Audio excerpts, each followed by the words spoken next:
नमस्कार प्रिय विद्यार्थियों, आपका हार्दिक अभिनंदन है। आज सभी पूरे भारतवर्ष 130 करोड़ भारतवासियों को डॉक्टर भीमराव अम्बेडकर की जयंती के सशक्त नमन वंदन। तो आज हम डॉक्टर साहब भीमराव अम्बेडकर के बारे में आरपीएससी यूपीएससी हाल एग्जाम में कुछ क्वेश्चन भी आते हैं और उनकी जयंती भी है, तो उस उपलक्ष्य में कुछ मुख्य बिंदु लेकर आए ताकि आपको कुछ जानकारी प्राप्त हो सके। तो आप सीधा देखिए डॉक्टर साहब भीमराव अम्बेडकर के बारे में। तो डॉक्टर भीमराव अम्बेडकर की आज 130वीं जयंती है। हाँ जी, तो इनका जन्म हुआ है 14 अप्रैल। जी हाँ, कब हुआ है? इनका जन्म 14 अप्रैल को 1891 को इनका जन्म हुआ है और महू एमपी मध्य प्रदेश में इनका जन्म में हुआ है। डॉक्टर साहब भीमराव अम्बेडकर की बहुत सारी एजुकेशन है, बहुत सारी डिग्रियाँ हैं, मैं आपको बता नहीं सकता सबको। मैं मुख्य डिग्रियों को आपके सामने लेके आया हूँ। इनका पहला दाखला 7 नवंबर 1900 ईस्वी में हुआ था और इंग्लिश मीडियम स्कूल में इनका दाखला हुआ था। महाराष्ट्र सरकार वर्तमान में 7 नवंबर को विद्यार्थी दिवस के रूप में मनाती है। इनकी जो बड़ी एजुकेशन थी वो कोलंबिया विश्वविद्यालय बहुत बड़ा विश्वविद्यालय है आज वर्तमान में दुनिया का।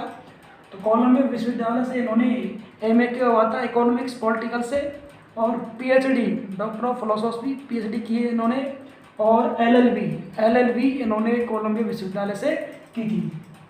लंदन से इन्होंने 1921 में एमएससी किया हुआ था। 1921 में एमएससी लंदन से किया था इन्होंने। 1922 में इन्होंने बैरिस्टर एट लॉ की इन्होंने एजुकेशन की थी और 1923 में इन्होंने डीएससी 1923 में क्या किया था इन्होंने डीएससी कोर्स किया था। तो ये बहुत बड़ी इनकी एजुकेशन थी, बहुत सारी डिग्रियाँ हैं, मैं आपको बता नहीं सकता, मैंने तो मुख्य डिग्री बताई आपको।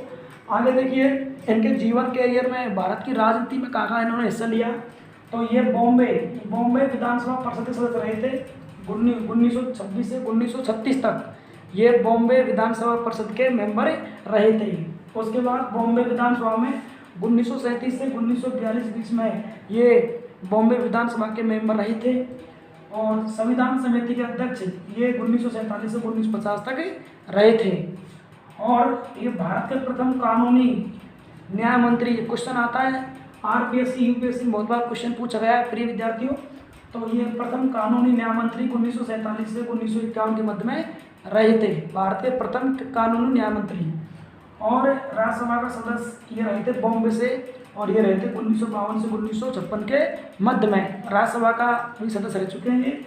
और इनको भारत रत्न, सबसे बड़ा देश का सर्वोच्च पुरस्कार होता है जो भारत रत्न, इनको 1990 में यानी मरणोपरांत 1990 में भारत सरकार ने इनको भारत रत्न दिया था। तो ये विधिवेता थे, अर्थशास्त्री थे और ये राजनीतिक थे और समाज सुधारक थे। गरीब, दलित, महिलाएं, बहुजन समाज का इन्होंने कल्याण किया था, उत्थान किया था। भारत समाज से समाज सुधारक रहे हैं। और द ग्रेटेस्ट इंडियन पुरस्कार 2012 में इनको प्राप्त हुआ है। और प्रथम Colombia head of the time year 2004 में इनको प्राप्त हुआ था। और इन्होंने बौद्धिस्ट ग्रहण किया था 1956 में। तो मैं आपको बता रहा था 7 नवंबर को महाराष्ट्र विद्यार्थी दिवस के रूप में महाराष्ट्र सरकार मनाती है, क्योंकि इनका पहला दाखिला हुआ था 7 नवंबर 1900 में, पहला स्कूल में दाखिला हुआ था इंग्लिश मीडियम में। तो महाराष्ट्र सरकार वर्तमान विद्यार्थी दिवस के रूप में मनाती है। तो आज हमारे लिए खुशी का गर्व का दिन है। आज 130 करोड़ भारतीय नागरिक, चाहे मजदूरों, किसानों, सैनिकों, चाहे वो विधानसभा में, राज्यसभा में, लोकसभा में प्रधानमंत्री, हमारे देश का आम नागरिक से लेकर अगर प्रधानमंत्री के पद पर बैठा हुआ है तो वो सब बाबा साहब की देन है। हालांकि बाबा साहब तो एक भूमिका में थे, 389 संविधान सभा में मेंबर थे, 284 व्यक्तियों ने हस्ताक्षर किया था, सबका योगदान था। लेकिन विशेष बाबा साहब का बहुत बड़ा योगदान है। आज हर भारतीय जिस स्थान पर बैठा हुआ है, जिस स्थान पर कुछ है, तो वो सब डॉक्टर भीमराव अम्बेडकर की देन है। आज हमको जो मौलिक अधिकार मिले हुए हैं संविधान में, तो वो बाबा साहब की देन है।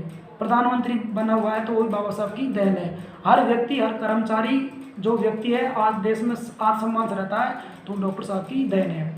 और हमारे लिए गर्व की बात यह है, अमेरिका जो सबसे दुनिया का ताकतवर देश है, जिसको वीटो पावर मिला हुआ है, जिसको सबकी अंतर्राष्ट्रीय मुद्रा डॉलर है, अमेरिका की पार्लियामेंट में डॉक्टर बाबा साहब अम्बेडकर की मूर्ति लगी हुई है। वहाँ लोग जयंतियाँ मनाते हैं, बाबा अम्बेडकर की, ये हमारे लिए बहुत बड़ा गर्व का विषय है। तो नमस्कार विद्यार्थियों, धन्यवाद।